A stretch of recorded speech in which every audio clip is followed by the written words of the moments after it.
councils, and this specific council really changed the whole conversation about how much to engage in the world. This is a conversation that religions have in their core.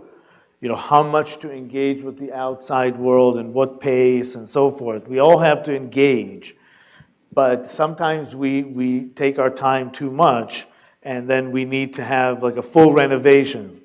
So what the church really did in this council, it did a full renovation of the house. Like you said, ecumenical means your home. So the house of God. So it needed a full renovation. And that really is the significance of that. The historical context of it being after Second World War and after the Holocaust, of course, is significant too, because it almost like the church repented about its own history and anti-Semitic history that somehow stemmed from the teaching of or certain interpretations of the teachings of the New Testament. In a certain sense, that's very, very, the whole idea of this particular council was to open, John the 23rd had a wonderful word. He called it aggiornamento. Aggiornamento was meant to update the church, all right, to open the windows, let the fresh air in. That's how it was described, all right. Up to Vatican II, practically all of the church councils came together to either define doctrines or to confront serious attacks on the church, both regards to doctrine, to liturgy, to whatever.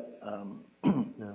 Even the state of Israel, this is the first council that has been convened after the Jewish people, diaspora, returned to its land. So since the inception of the church, even if we trace it to the first century, that was at the destruction of the Second Temple, the Second Commonwealth of the Jewish people. And here we are at what we consider the Third Commonwealth, or the third attempt to create a Jewish homeland. And this is the challenge, not just on the political side, it's also theological, because if the church somehow promoted before that the successionism, now what do? The Jewish people are still here, and they just built a political state too. So it means that there's somehow the sovereignty over the land returned. So we're talking about in the 60s. It was before the unification of Jerusalem, but it was after already being an established state. So all these are very interesting from my perspective, because I can trace every step in the Jewish history and of course the modern Zionism, and to see it in connection with what the church did.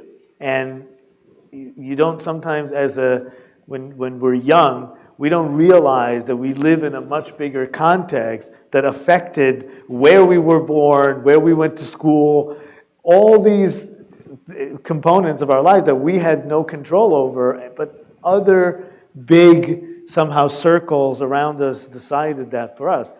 The Second Vatican Council, I realized how much it affected my circles looking back at my almost 5 decades of my life. Yeah.